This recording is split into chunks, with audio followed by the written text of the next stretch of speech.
Eternity in an instant. Eternity in an instant.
This is your host, old-timey Kristen Swift.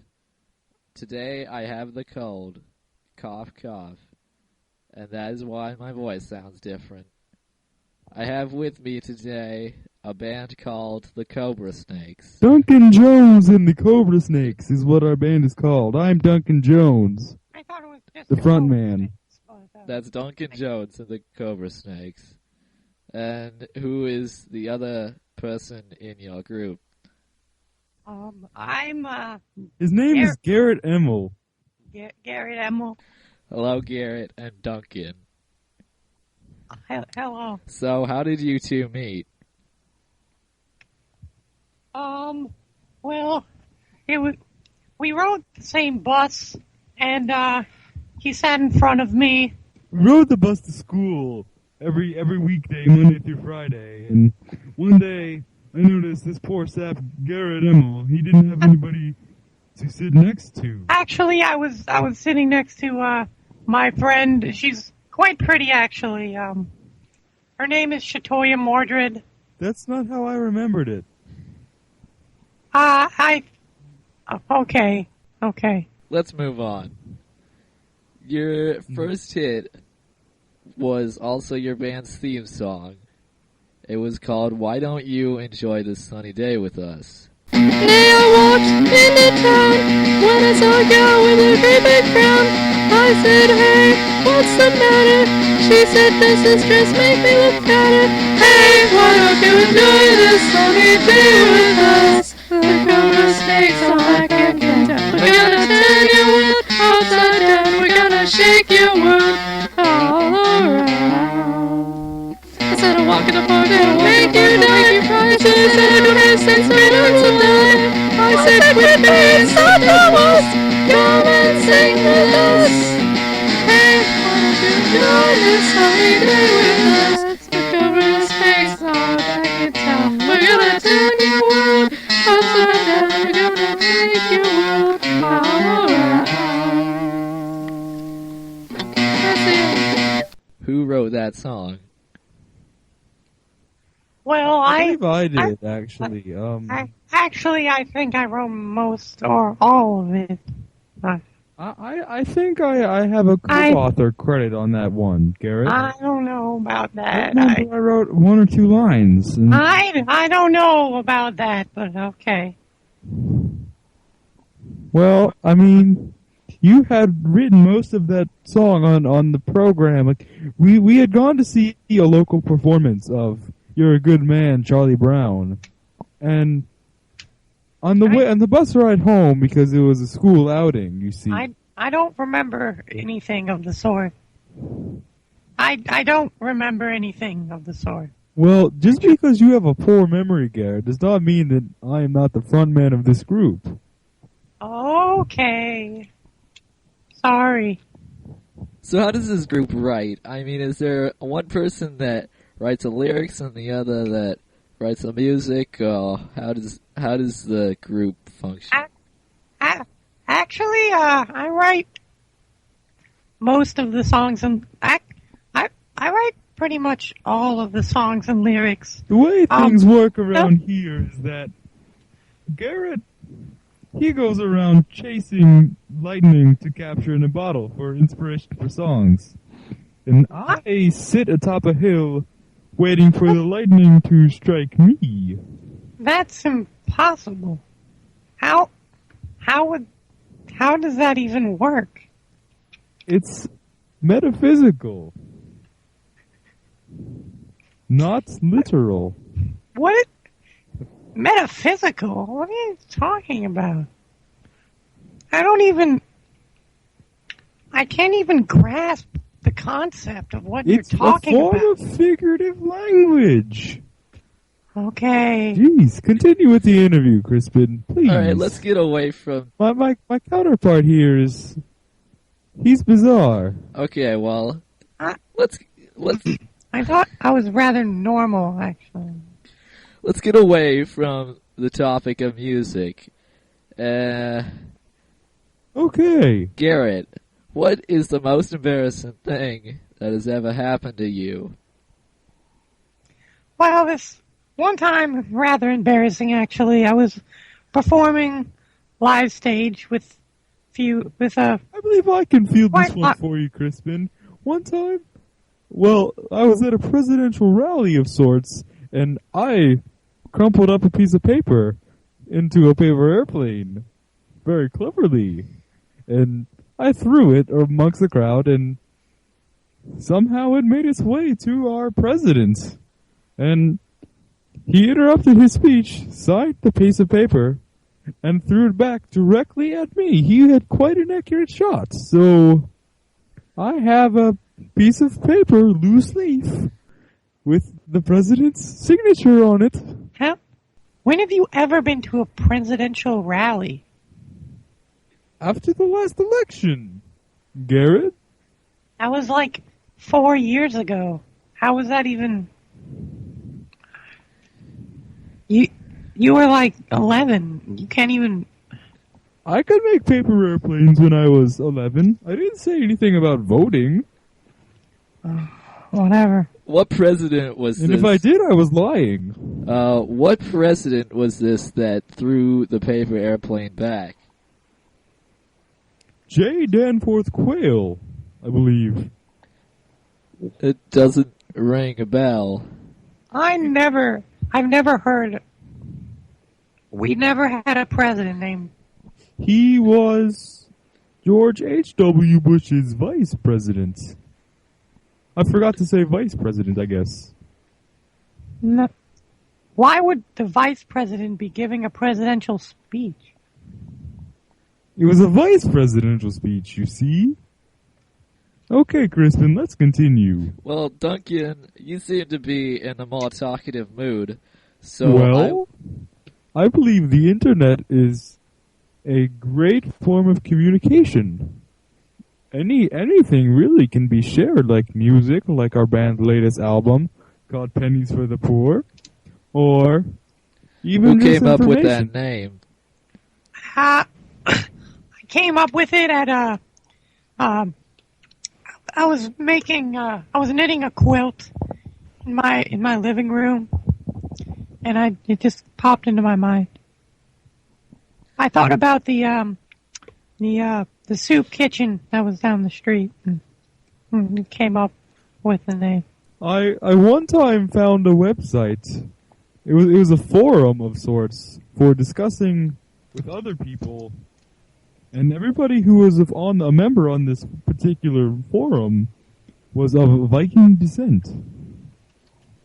Sounds interesting. It was called LeafEricksonBoards.com. Did you I talk? myself am a Viking, and I met a friend on this board, and we became good friends, and he shared his phone number with me, and I won't say what it is exactly right now, but it seemed ridiculous. Every digit was a 7. So the phone number was all 7s. That is correct, Crispin. So I wouldn't give out the area code. That'd be a bad idea. Lawsuits and Well, lawsuits. was the area code all 7s too? It would be ungentlemanly for me to divulge. Alright then. Let's go back to the music. Your first album was very interesting. It combined the likes of Pink Floyd and 2 kids yelling and screaming at each other. What would you define that genre as? Well, it certainly seems like... Yes. Acid jazz. I was going to say it's more of a companionship between progressive rock and screamo music. Actually, Duncan, you don't even really do anything in the songs. Excuse me?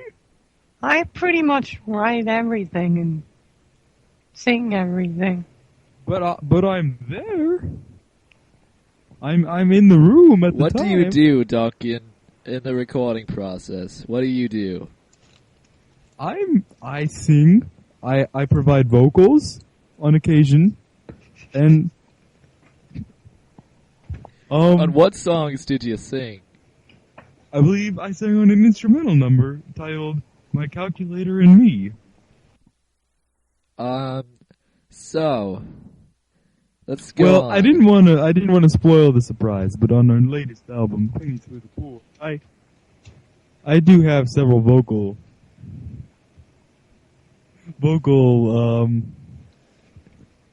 episodes, I guess you could call them. That implies that they are involuntary vocal acts. Is that right? Was that my implication there, Crispin? Was that really my implication?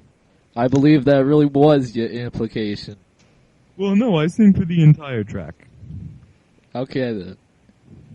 Let's move on. This is a question for both of you to answer. What game would you like to play with JFK and Jesus Christ? What? If you could play any game you wanted with John Fitzgerald Kennedy... Wait, hold on. Is this directed towards me or... It's directed towards both of you. I think I would play street hockey. Because, And why is that? well, Otto Rocket has always been one of my favorite cartoon characters and role models, and he plays a lot of that sport. So I think it would be fun to do. Alright, and Duncan, what is your answer? My answer to what? Duncan, if you could play any game with John Fitzgerald Kennedy and Jesus H. Christ, what game would you choose? What's the H for? I don't know, Harold? Just answer the question. Well, why do you give John Fitzgerald Kennedy 3 names and Jesus Christ 2 names in 1 letter? I don't know, some people only have 1 letter for a middle name. I mean, like Harry S. Truman. The S didn't stand for anything. It's just... Point taken. Well, Crispin, I would play a game of backgammon with both people. And why is that? Why else? Because that's an awesome game. Good answer. Thank you. Alright, this is another one for both of you. The question is, in what year did Lincoln suspend the writ of habeas corpus? Garrett, you're up. Could you repeat that question again? In what year did Abraham Lincoln suspend the writ of habeas corpus? Oh, hold on. Let me think about this for a second. I think it might have been 1862. You're wrong. It was 1861. Duncan, what is your answer? 1860. I'm gonna have to go with 1861. That is, in fact, the correct answer. Looks like we're about out of time for this episode. Pennies for the Fall by Duncan Jones and the Cobra Snakes comes out on August 2nd, 2012. And remember, podcasters, if you like bad free music, check out the next episode of Thrice Is Nice. Excuse me, don't use me, don't lose me, don't confuse me, believe me, don't try to deceive me, and when you achieve me, don't leave me, honey. If you showed me